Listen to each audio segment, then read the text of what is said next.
자, 첫 번째로 하나님을 알기를 원한다. 그렇게 말하고 있어요. 하나님께서 우리에게 원하시는 것 첫 번째, 하나님을 알기를 원해요. 하나님. 여러분, 호세아 선지자는 이렇게 말했어요. 우리가 여호와를 알자, 힘써 여호와를 알자. 호세아 6장 3절에서 또 그 6장 6절에서는 이렇게 말하고 있어요. 나는 인애를 원하고 제사를 원하지 아니하며 번제보다 하나님을 아는 것을 원한다. 하나님께서 호세아 선지자의 입을 통해서 나는 너희들이 제사를 드리는 것도 좋고 번제를 드리는 것도 좋지만 나를 알기를 원한다. 그렇게 주님께서 말씀해주고 있는 것이죠. 오늘날 하나님께서 저와 여러분에게 알기를 원하시는 것이 있다고 한다면 바로 그것은 하나님을 알기를 원하는 거예요. 하나님. 무엇보다도 먼저 하나님을 알아야 돼요. 하나님을 안다는 것은 이성적이고 논리적이고 객관적이고 피상적으로 얻게 되는 그런 지식을 이야기하는 게 아니에요. 이 야다라고 하는 이 동사는요, 지식적인 알미 아니라 경험적인 알을 경험적으로 아는 거예요. 하나님을 경험을 통해서 알기를 원한다. 이렇게 이야기를 하고 있는 거죠. 여러분, 요즘 스포츠 뉴스에 그 일면을 거의 장식하고 많은 기사가 쏟아지고 있는 축구 선수가 있어요. 누굽니까? 이강인. 축구 선수 이강인. 여러분, 이강인을 아십니까? 저도 이강인을 아는데, 안다고 표현할 때 제가 아는 이강인은 지금 현재 22살이에요. 그리고 인천에서 태어났고 아버지는 충남 공주 사람이고 엄마는 전남 강진 사람이에요. 그래서 전남 강진의 손자다, 이런 별명도 있어요. 20세 이하 그 월드컵에서 골든볼을 받았고, 얼마 전까지만 해도 그 스페인의 라리가에서 마요르카 클럽에서 거기서 뛰었어요. 이번에 아주 이 시즌을 성공적으로 잘 뛰어가지고 그거 결과로 인해 가지고 얼마 전까지 세계적인 선수 메시가 뛰던, 그리고 지금 현재 축구 선수 하면은 첫 번째, 두 번째 손가락으로 꼽는 음바페하고 또 누구죠? 네이마르. 그 선수가, 세계적인 선수가 뛰고 있는 파리의 생제르맹, 거기 클럽에 입단했어요. 이건 정말 본인의 영광이기도 하지만 이 한국의 어떤 위상이 높아지는 것이기도 해요. 제가 알고 있는 이강인, 저도 이강인을 아는데 그 정도 알아요. 그런데 저는 이강인하고 한번 대화를 나눈 적도 없고 같이 밥을 먹은 적도 없고 전화번호도 몰라요. 그리고 한번 이야기도 해본 적도 없어요. 친교를 나눈 적도 없고 상호 교통한 적이 전혀 없는 것이죠. 제가 이강인에 대해서 안다고 하는 것은 이 정도예요. 바로 이것은 지식적인 알미, 지식적인 알. 그런데 오늘 사도 바울이 에베소 성도들에게 너희가 하나님을 알기를 원한다라고 할 때는 그런 알미 아니에요. 물론 우리가 하나님을 알 때 이런 지식적인 그 암도 중요해요. 알아야 그 하나님과 교제하고 더 깊어질 수 있죠. 하나님이 에베소 성도들이 하나님이 원하시는 것, 그리고 바울이 에베소 성도들이 하나님에 대해서 알기를 원하는 알은 그 지식적인 알에 머무르지 않고 한 걸음 더 나아가는 거예요. 경험을 통해서 그 하나님을 알게 되고 그 하나님을 깨닫게 되는 거예요. 우리가 하나님을 안다고 할 때 천지 우주 만물을 창조하신 하나님, 지금 이 순간에도 전능한 능력으로 역사하시는 하나님, 어느 곳에나 함께 하시는 하나님, 이 정도 어떤 객관적인 지식이나 정보로 하나님에 대해서 아는 것, 이것은 온전한 알미 아니다라고 합니다. 우리가 하나님에 대해서 경험적으로 알 때, 나의 죄를 용서하기 위해 하나밖에 없는 아들 독생자 그 예수를 아낌없이 그 죽음의 자리까지, 그 십자가의 자리까지 내주시는 그 하나님의 마음, 우리를 사랑하시되 아낌없이 어떤 것도 아낌없이 다 내어주시는, 우리를 구원하시기 위한 그 하나님 아버지의 마음, 그 하나님의 마음을 우리가 경험적으로 주님을 인격적으로 만나면서 그 하나님을 알아가는 거예요. 우리 아버지 하나님 그 마음을 읽어보시고 우리가 성경 말씀을 읽으면서 묵상하면서 때로는 타자를 치면서 때로는 그 이 예배에 참석해서 하나님 아버지에 대해서 들으면서 그 하나님을 알아가 그 하나님의 뜻이 무엇인지 그 마음이 무엇인지 무엇을 기뻐하시는지 무엇을 싫어하시는 것이 무엇에 진노하시는지 어떤 걸 가지고 심판하시는지 하나님 끔찍히도 싫어하시고 우리가 하지 않길 원하는 그러한 것들을 하나님께서 우리에게 들려주셔 깨닫게 해주셔 우리가 그 하나님을 알아가는 것이죠. 저도 최근에 제가 수요 예배 때 요한계시록 강의하면서 말씀드렸습니다만 하나님에 대해서 가슴 깊이 다시 한번 깊이 깨닫게 된 게 있어요. 어쩌면 하나님께서는 그렇게 그 이단에 대해서 교회 공동체가 이단에 대처하는 것 그 다음에 바른 교리를 흔드는 그러한 세력에 대처하는 것에 대해서 하나님이 얼마나 그걸 기뻐하시고 그걸 얼마나 칭찬하시고 그러시는지를 이 마음 깊이 깨닫게 되었어요. 아, 우리 하나님 아버지가 우리가 착한 일을 하고 의로운 일을 하고 선교를 하고 성도들이 교제를 하고 이런 것도 중요하게 여기시지만 우리가 이단에 대해서 단호하게 대처하는 것에 대해서도 하나님이 굉장히 관심을 가지고 계시는구나. 우리 교회도 나도 이 이단에 대해서 또 이런 올바른 진리를 수호하는 이 일에 대해서 더 관심을 갖고 그래야 되겠구나. 하나님이 나를 우리 교회를 칭찬하실 거. 야, 이런 생각을 하게 되었어요. 우리가 하나님을 알아가는 것이죠. 우리가 그 하나님을 알아가면서 하나님 아버지의 마음을 알아가면서 그 하나님 앞에 다가가서 또 기도하는 하나님 나에게 이런 아픔이 있어. 하나님 내가 이런 고통이 있어. 하나님 제가 정말 이 문제가 해결돼야 될 것 같은데 너무 힘들어요. 하나님. 내 힘으로 도저히 어떻게 해결책이 나오지를 않아요. 하나님 저를 도와주세요. 하나님 이 기도에 대해 응답해 주세요. 우리의 마음을 주님 앞에 토로할 때 우리 아버지께서는 그러한 우리를 기쁘게 맞이하면서 절대 우리의 간구를 모른 척하지 않으시고 그 기도를 들어온다. 그래 내가 너의 마음을 안다. 내가 너의 상황을 안다. 너 힘들지? 너 잘 견디기를 바란다. 감당치 못할 시험당하면 내가 허락지 않았어. 조금 더 힘을 내. 그리고 이걸 잘 이겨내고 이걸 잘 극복하면 내가 준비한 또 놀라운 게 있거든. 잘 이겨내라. 그 하나님이 우리 아버지가 되셔서 구체적으로 우리에게 말씀하시고 우리에게 찾아오시고 우리를 위로하시고 우리를 격려해 주시는 그 경험을 통해서 하나님을 알아가는 거다라고 하는 것이죠. 우리가 공부를 통해서 주님을 알아가는 것 중요합니다. 그러나 경험을 통해서 주님을 알아가는 것까지 발전되어 나가야 되는 거예요. 우리의 매일의 삶이 주님과 동행하면서 그 말씀과 함께 우리가 살아가면서 그 말씀의 열매를 우리의 삶 가운데 열매를 맺을 수 있다는 것이죠. 칼빈은 기독교 강요 1장에서 이렇게 말합니다. 하나님에 대한 지식이 없으면 자기 자신에 대한 지식도 없다. 우리가 하나님을 제대로 알지 못하면요 자신도 인간에 대한 이해도 부족한 거예요. 하박국 선지자는 호세아 4장 6절에서 이렇게 말합니다. 내 백성이 지식이 없으므로 망하는 거다. 하나님을 알지 못하면요 망하는 거예요. 하나님을 알지 못하면요 아무런 소망이 없는 거예요. 하나님을 알지 못하고 지금도 인생의 길로 가고 있는 사람들은 멸망의 길로 가고 있는 거예요. 심판의 길로 가고 있는 거예요. 다만 그들이 그것을 알지를 못해요.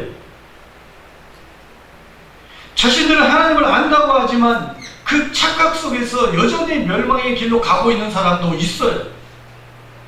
교회를 다니고 있지만 이 인격적인 하나님을 알지 못하고 만나지 못하고 그래서 자기는 하나님을 안다는 착각 속에서 여전히 심판과 멸망의 길로 저벅저벅 한 걸음 한 걸음 다가가고 있는 그리스도인이라고 하는 사람들이 너무나 많다는 것이 안타까운 일입니다.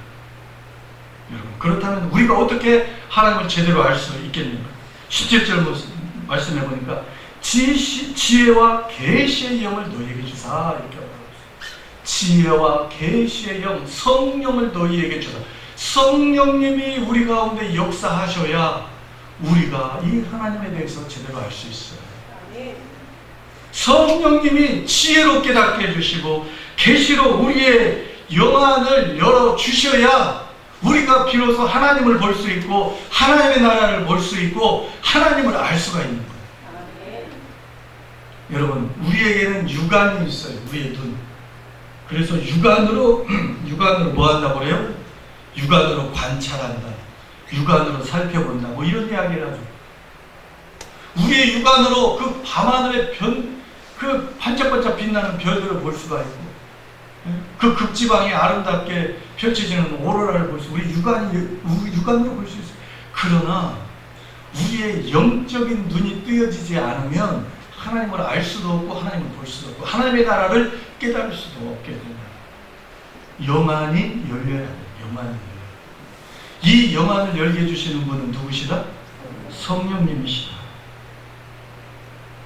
여러분, 사도 바울이 하나님을 보았기 때문에, 하나님을 알았기 때문에 그 엄청난 고난과 박해와 그 어려움 속에서도 그것을 잘 견디고 이겨내면서 그 어려운 그 모든 것들을 다 이겨내고 생명을 주님 앞에 드리며 끝까지 그가 복음에 헌신할 수 있었던 거예요. 다니엘과 세 친구들이 사자의 굴에 그 타오는 그 풀목불에 던져질 수 있었던 것도 바로 이 영안이 열려서 그 하나님을 바라보고 하나님의 나라를 바라보았기 때문에 담대하게 그들이 그 믿음의 고백, 신앙의 결단과 그 삶을 살아갈 수 있었던 것이죠. 사랑하는 성도 여러분, 여러분들에게도 영안이 열리는 그런 놀라운 축복과 은혜가 풍성하게 되기를 주님의 이름으로 다시 한번 축원합니다. 아멘.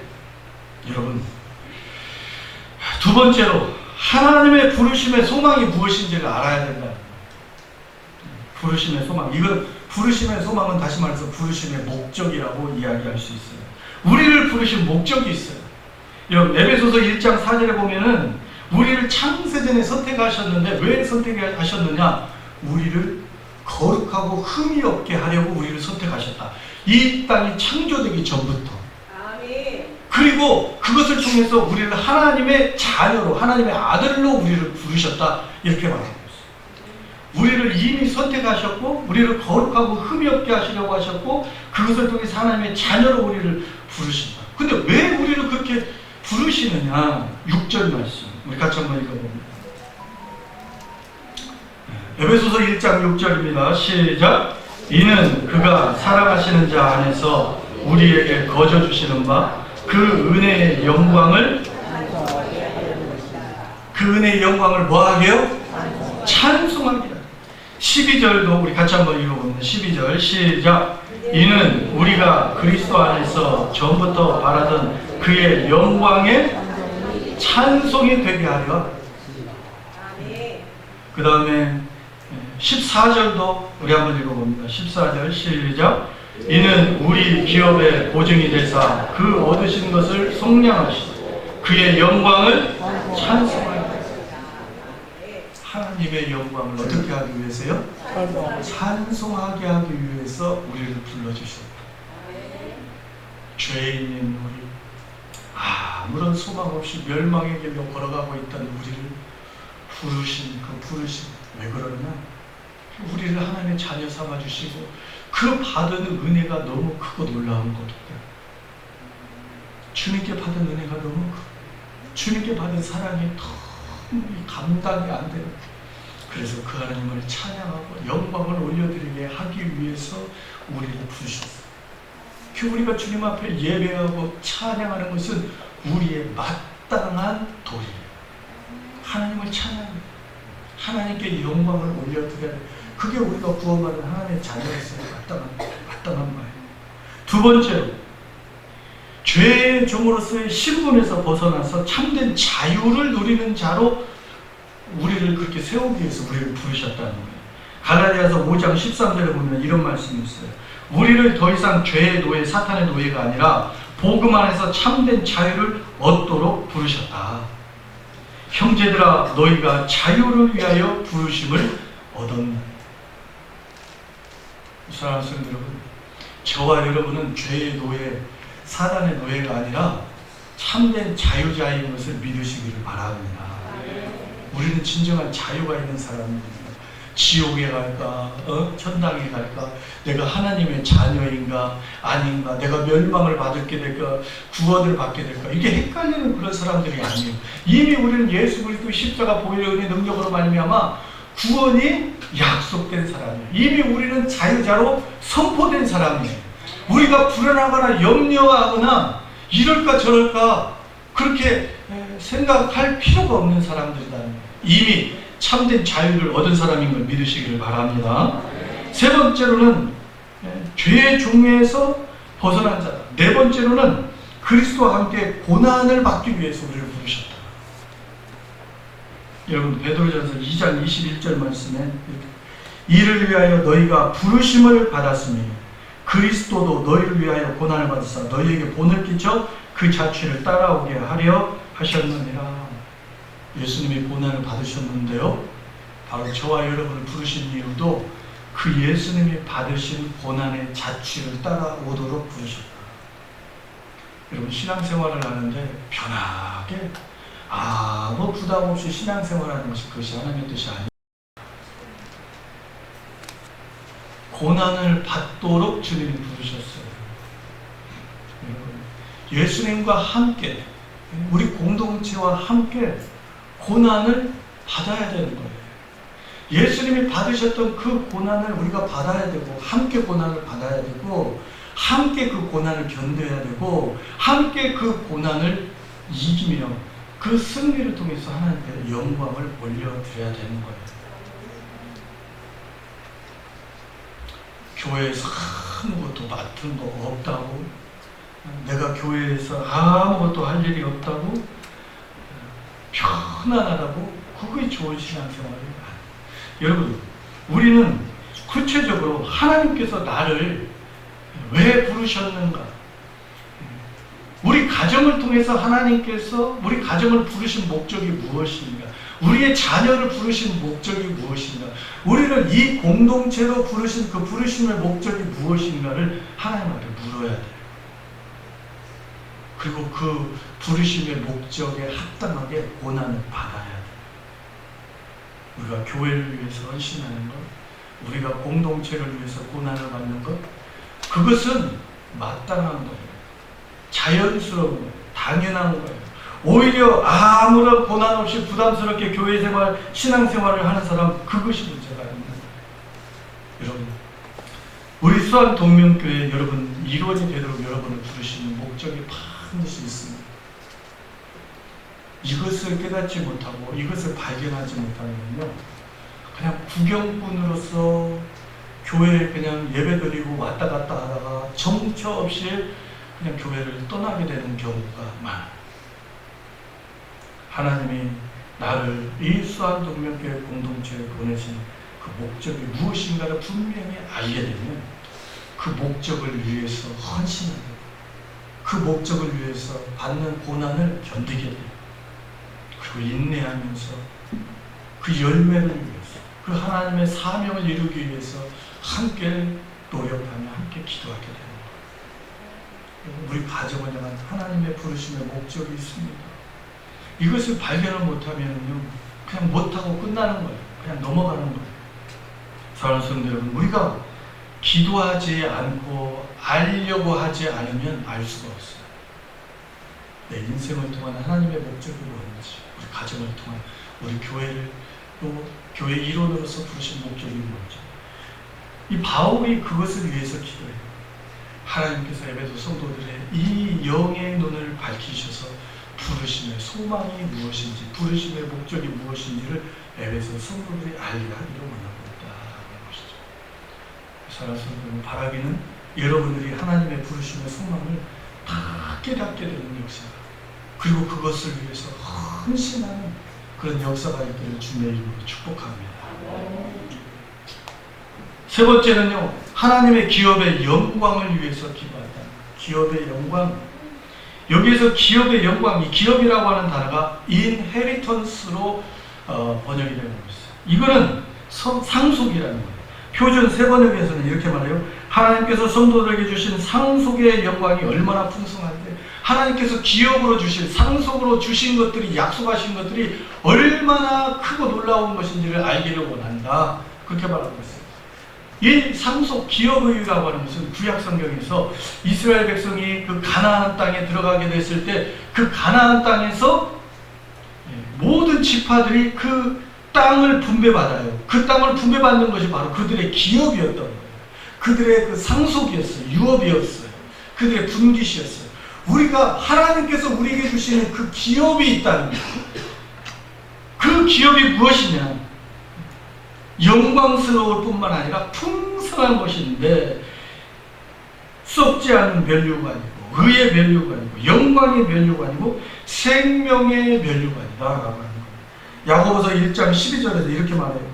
시험을 참는 자는 복이 있나니 이는 시련을 견뎌낸 자가 주께서 자기를 사랑하는 자에게 약속하신 생명의 면류관을 얻을 것이기 때문이라.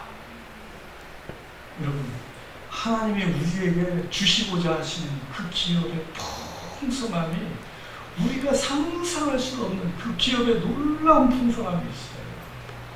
바울이, 그 다음에 믿음의 선지자들이, 우리 믿음의 선배들이 이제 장차 받게 될 그 기업의 풍성함과 그 기업의 영광스러움을 알았기 때문에, 그것을 기대했기 때문에 그 어떤 고난도, 그 어떤 어려움도 견디면서 기꺼이 순교의 자리로 나가, 기꺼이 헌신과 충성의 자리로 나갔던 거예요.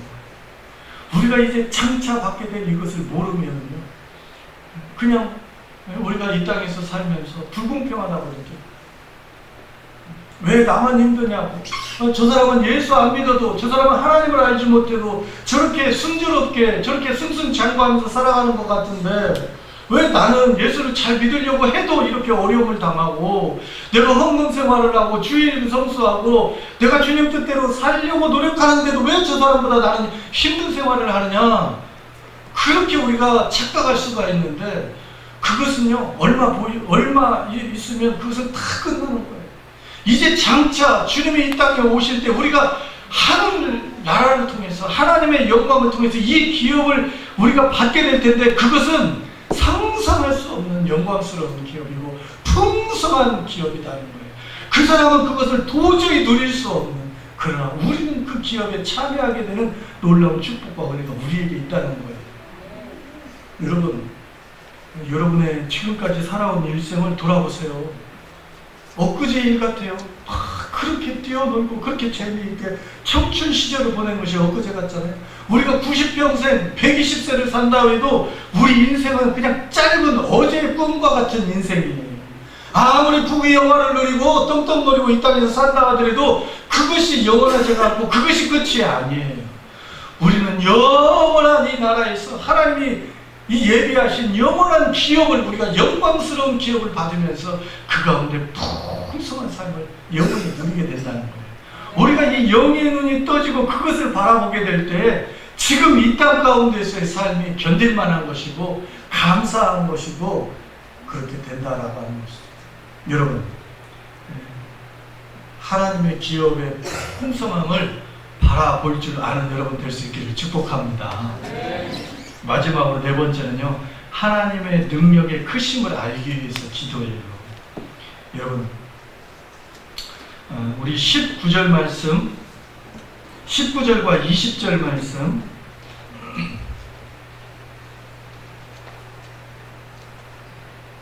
우리 같이 한번 읽어봅니다. 19절, 20절 시작. 그의 힘의 위력으로 역사하심을 따라 믿는 우리에게 베푸신 능력의 지극히 크심이 어떠한 것을 너희로 알게 하시기를 구하노라. 그의 능력이 그리스도 안에서 역사하사 죽은 자들 가운데서 다시 살리시고 하늘에서 자기의 오른편에 앉히사. 이 19절에서 이 짧은 이 한 구절에 힘이라고 하는 단어가 여러 개 나오고 있습니다. 헬라어 원문에 보면요, 힘이라고 하는 단어가 이스쿠스예요. 그 다음에 위력이라고 하는 단어는 크라투스예요. 그리고 능력이라는 단어는 드나미스. 19절과 20절, 역사한다 할 때 이 히브리어 단어는 에네르게오예요. 역사한다. 에네르게오, 이 단어에서 파생된 것이 에너지. 그러니까 한마디로 얘기해서 이 헬라어의 힘과 관련된 단어가 19절에 20절에 집중되고 있는데, 우리가 하나님의 그 임하는 능력이 이렇게 엄청난 것이다. 강력하고 파워가 있는 하나님의 능력이 우리에게 임한다. 그 능력이 하나님께 있다. 그 하나님의 능력을 알기를 원한다. 바울이 그렇게 말을 하고 있는 것이죠. 하나님의 능력이 가장 강력하게 나타난 것이 뭐냐? 20절 말씀이에요. 20절 말씀. 그의 능력이 그리스도 안에서 역사하사, 하나님의 능력이 역사에서 가장 강력하게 나타난 그 능력의 예가 뭐냐? 예수 그리스도의 부활이다 라고 하는 거예요. 여러분, 이 죽음의 권세가 얼마나 커요. 사람이 아무리 권세가 있고 능력이 있고 돈이 많고 아무리 별의별 모든 것을 다 갖고 있다고 해도 어떻게 해요? 죽음의 권세 앞에서는 아무것도. 여러분에게 만약에 100억을 준다고 해보세요. 100억을, 정부가 100억을 주는 거야. 근데 조건이 있어. 내일 아침에 눈을 뜨지를 못해. 자, 그러면 100억을 받으시겠어요? 안 받으시겠어요? 여기에 아무도 100억을 누구 받을 사람 있어요? 벼락을 맞아도 돈벼락 한번 맞아보고 싶다. 벼락 맞으면 사람 죽는데. 100억과 바꿀 수, 200억과 바꿀 수 없는 게 이게 우리의 생명이에요. 죽음의 권세. 아무리 누구라 하더라도 그 죽음은 끝나는 거예요. 이 세상 그 무엇보다도 강력한 권세가 죽음의 권세인데, 그 죽음의 권세를 이기는 능력이 바로 하나님의 능력이고, 그 하나님의 능력이 역사한 것이 바로 예수 그리스도의 부활이다. 아멘. 여러분, 제가 매주 수요일마다 이 센트럴 병원 호스피스 병동에 가서 그 간암 말기 그 환자를 위해서 기도해줘요. 얼굴이 시커멓고 오래 앉아있지도 못해. 그 침상에 누워 계시는데 어떻게 이제 마지막 손을 쓸 방법이 없어요. 죽음을 기다리는 거. 제가 기도해주면서도 얼마나 안타까운지 모르겠어요. 그의 얼굴에 짙게 그리운 죽음의 그림자. 아무런 소망 없이 죽음을 기다리고 있는 그 안타까운 모습. 우리는요, 이 죽음의 권세를 이긴 사람들, 영원한 생명이 있는 사람들이 이 땅에서 비록 그 생명이 이제 그 기한이 차서 죽는다 할지라도 영원한 나라, 그 천국을 분명히 확신하면서, 부활할 것을 확신하면서 영원한 생명을 소망하면서 우리는 그 죽음을 맞이할 수 있어요. 그 능력이 주님 앞에 있기 때문에. 그런데 아무 소망 없이 죽음을 기다리는 그 안타까운 모습을 보면서 저 영혼을 불쌍히 여겨주십시오. 이 안타까운 기도가 저절로 나옵니다. 사랑하는 성도 여러분, 이 하나님의 능력, 죽음과 사망의 권세를 깨뜨리시고 생명을 이기시는 그 하나님의 능력, 그 능력이 바로 저와 여러분에게 주어졌음을 믿으시기 바랍니다. 아멘. 뿐만 아니라 그 예수 그리스도를 통해서 그 능력이 주어졌고, 그 예수 그리스도를 하늘로 올리셔서 하나님 보좌 우편에 앉히셨다라고 하는 것은요, 하나님의 모든 그 권세와 능력을 그 예수님께 위임하셨다, 그 주님께 주셨다라고 하는 것을 의미해요. 그 예수님이 정사와 권세와 능력을 그 주님이 온몸으로 그 하나님께로 부여받으신 그 예수님이 그 땅에 계신다라고 하는 거예요. 그 예수님의 승리, 그 예수님의 능력이 바로 저와 여러분의 능력이고 저와 여러분의 힘이라고 합니다. 지금 이때 당시에요, 이 로마의 그 권력 앞에 이 초대교회, 에베소 교회를 비롯해서 초대교회는 너무나 초라했어요. 너무나 힘이 없어 보였어요. 처참하게 세상 권력에 짓밟히고 무너져가고 깨져가는 이 교회들의 모습이 너무 안타까웠어요. 그러나 하나님이 바라보실 때에는 결코 그 초대교회가 그런 교회의 모습이 아니었다는 거예요. 그 교회의 머리가 바로 그 영광스러운 예수 그리스도이며, 그 초라해 보이는 교회가 바로 그 예수 그리스도의 몸이라고 하는 사실, 그 사실을 에베소 성도들이 알기를 원했던 것이죠. 사랑하는 성도 여러분, 우리 교회가 비록 연약하고 약해 보인다 할지라도 우리 교회의 머리는 그 영광을 회복하신 예수 그리스도가 우리 교회의 머리이며, 바로 저와 여러분이 그 영광스러운 예수 그리스도의 몸의 지체의 일부분이라는 사실이 우리에게 얼마나 기쁨이고 감사이고 은혜인지 알 수가 없는 것이지요. 사랑하는 성도 여러분, 이 기쁨과 은혜 가운데 살아가시를 바라고, 하나님을 제대로 알고 하나님을 믿고 신뢰하면서 하나님께서 우리에게 주신 그 힘과 능력을 날마다 공급받으시고, 그 힘과 능력을 날마다 주장하시면서 우리의 머리 대신 예수 그리스도를 순종하며 그의 본을 따라서 기쁨과 감사로 주님과 함께 동행하시고, 주님의 그 고난의 길을 기쁨과 감사로 함께 걸어갈 수 있는 저와 여러분 될 수 있기를 주님의 이름으로 축복합니다. 기도하십시다.